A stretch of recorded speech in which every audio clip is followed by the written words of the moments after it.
Even before the familiar telegraph key came this first Morse instrument, whose spark set fire to the world of communication.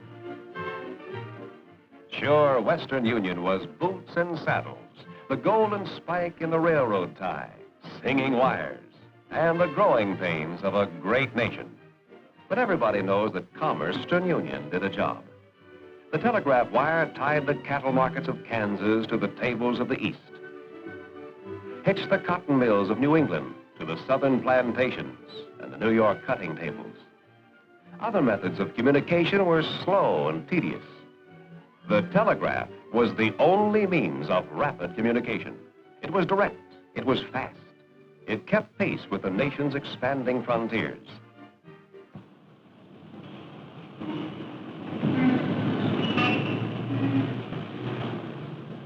All late, what do you read? What do you read? All late, they're all late. What do you read? What's your paper, mister? Globe. Here you are. Hey, what's this, Joe? What's what? Blank pages. Where's the news? Huh? What do you know? They're all blank. Sorry, Joe. Sorry, Joe's customer. It wouldn't have happened if we hadn't arranged it. There's plenty of news today, but it's still in the making. All right, madam, we'll send that out right away.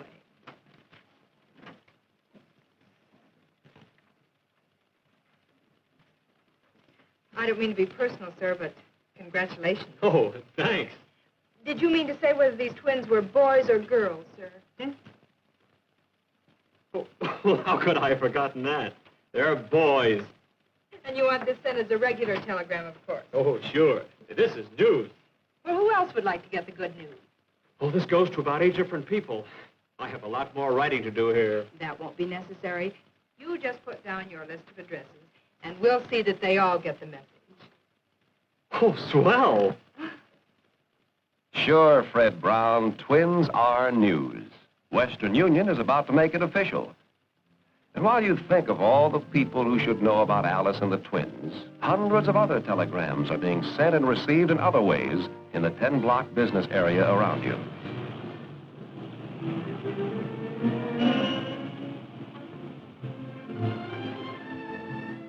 High above the city, a busy executive receives a telegram by desk fax, a compact telegraph machine that operates by facsimile and brings message transmission right to his desk.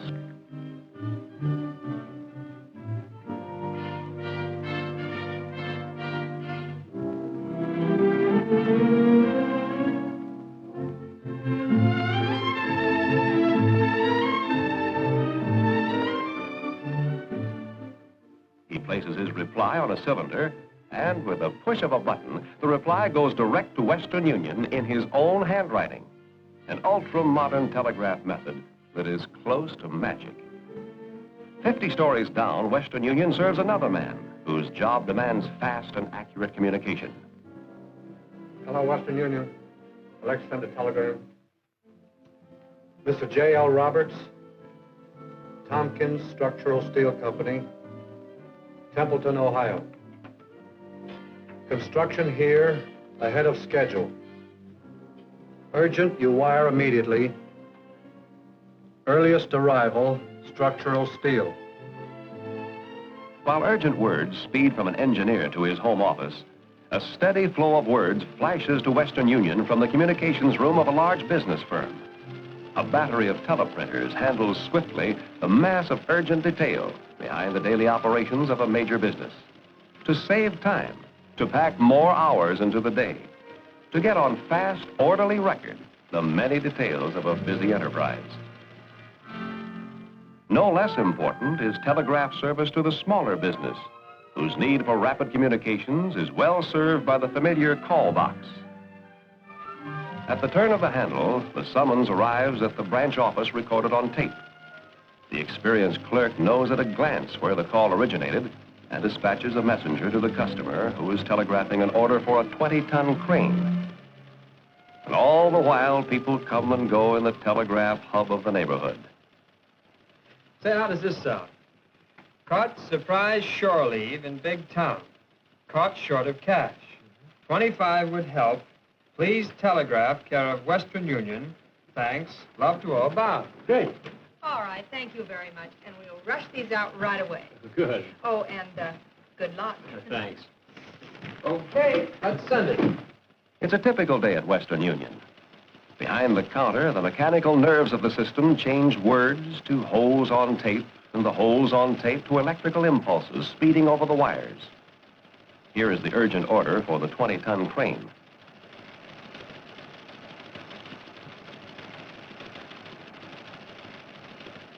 To the Western Union operator, impartially and impersonally sending an almost endless flow of words, the contrast between 6-pound babies and 20-ton cranes passes by almost without notice.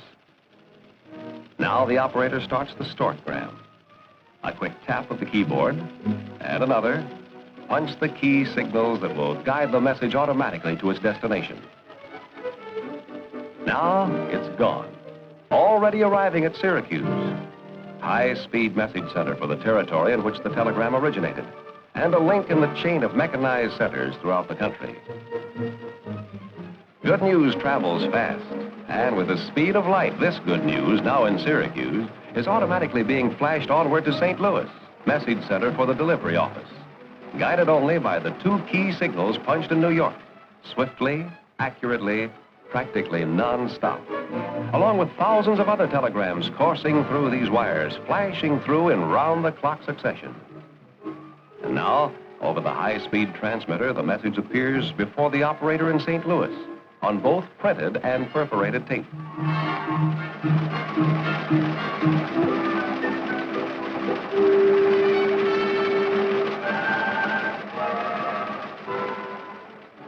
As it arrives, she notes the destination, and click, with the push of a button, the words are on their way to Cumberland, Missouri.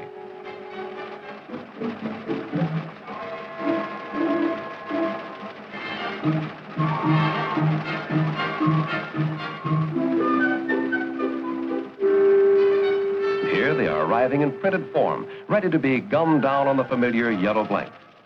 A happy group of words, announcing a double blessing to waiting grandparents. Yes, sir. Twins, 6 pounds each. Alice doing fine. Think I'll recover. Love, Fred. It seems to take longer to tell than it takes to do, this passage of a message by Western Union. And at the very same time we follow this message, the order for the 20-ton crane has reached its final destination. Preston, California, thousands of miles farther away. Reached it and already delivered, because distance means nothing when it's at the end of a telegraph circuit. The sailor's request for shore leave money from Dad, gone. Off at the same time as the telegrams about 6-pound twins and 20-ton cranes. Delivered in Bassett, Maryland, by one of Western Union's newest developments, Telecar, a modern message center on wheels, which receives telegrams by radio in facsimile while cruising in outlying areas. Virtually a telegraph center at the doorstep. And in less time than would be imagined, the sailor will have the money he wants through the speed magic of a telegraphic money order. This is the network of interconnecting high-speed message centers, linking together the vast Western Union system from coast to coast. And from the great major message centers spring a multitude of connecting circuits, directly linking thousands of towns and cities, large and small, throughout our country, with this vast, ultra-modern automatic telegraph system, the finest, fastest in the world. Yes, we call it Speedway for Words. A speedway extending far and wide within our shores, and even beyond, to and from any part of the globe. Meanwhile, a typical day continues, from babies to butter. Mac and Cumberland, the supermarket chain, wants 500 cases of butter now, at the market price now. Trained fingers fly over the keyboard. The tape flows, and instantly the order is fed into the great automatic network. In a matter of minutes, the butter order is on the floor of a large produce exchange. 70 million housewives are concerned with every move in this marketplace, for the price tags of the nation's grocery shelves are determined here. 500 cases, 95. The sale goes up on the big board. And over the Western Union circuits, the transaction flashes instantly to produce growers and shippers across the land. In every type of marketplace, from butter to bonds, Western Union records the nation's sense of values. To provide service to as many as possible, today's Western Union reaches the American people in different ways. Those in small communities may know Western Union service through its agencies and railway stations, like this, where a young lady sends a meet-me telegram. The busy housewife, to send a greeting or congratulation message, may call for telegraph service and simply say, "Charge it to my phone, please." The hurried man who wants to talk away his telegram and get going sends a reservation telegram from a convenient direct coin box cabinet. The late traveler who finds his day too short for all his business telegraphs for a morning appointment, calling on Western Union at his hotel to work for him while he rests. And here the occasional user of telegrams, who lives in communities away from the center of things, knows the dependable local drugstore as Western Union's representation. To millions of sports fans, Western Union is the answer to what's the score? Wherever the bat cracks against the ball,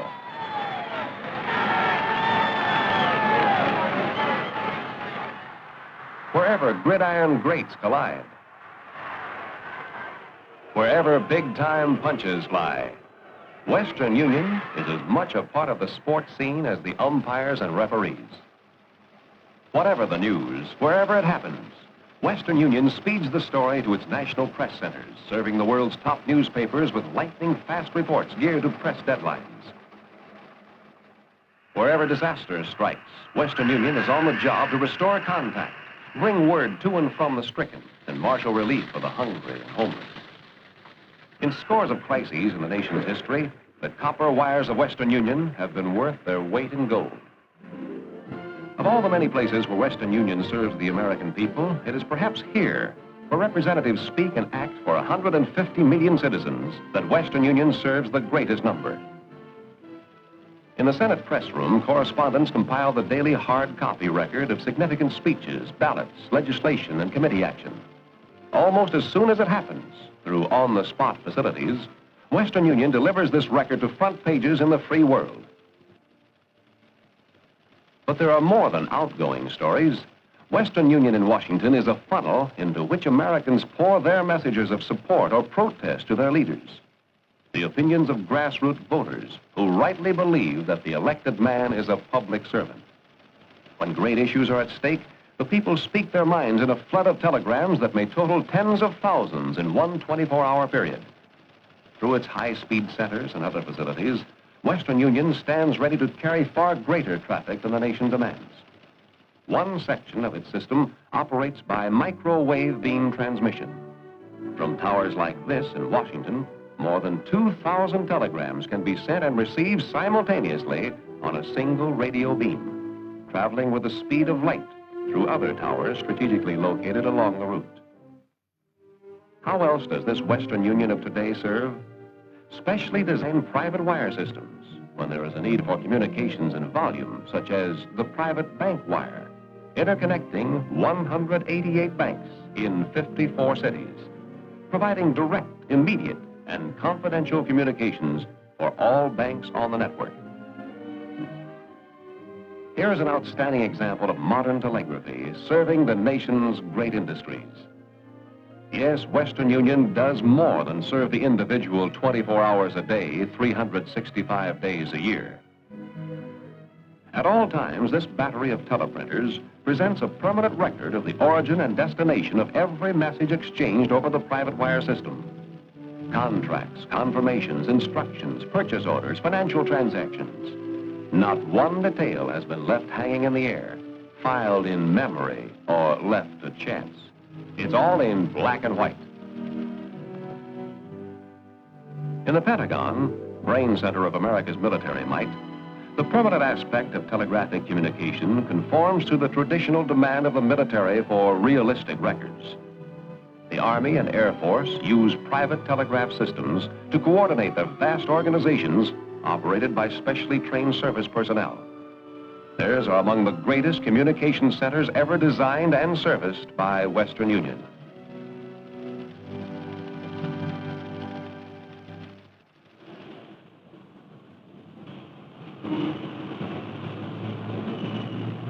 Hey, they're all here. They're all late. What do you read? They're all here. Hey.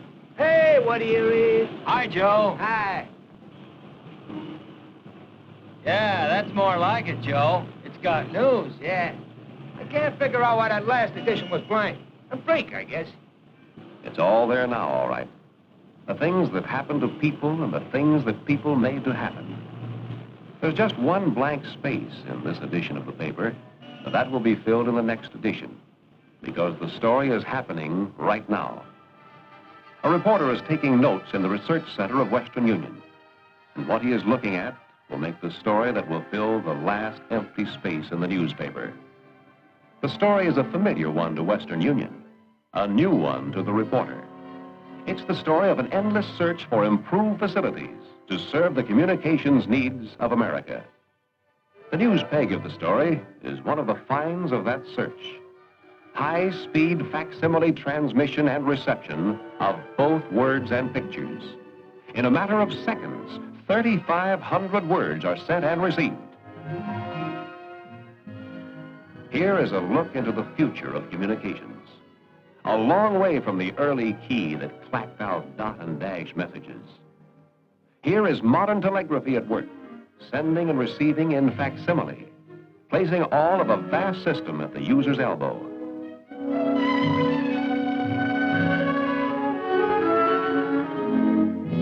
Here is telegraphy today, hurtling millions of words across thousands of miles automatically, guided and controlled by the magic brain of an almost infallible system.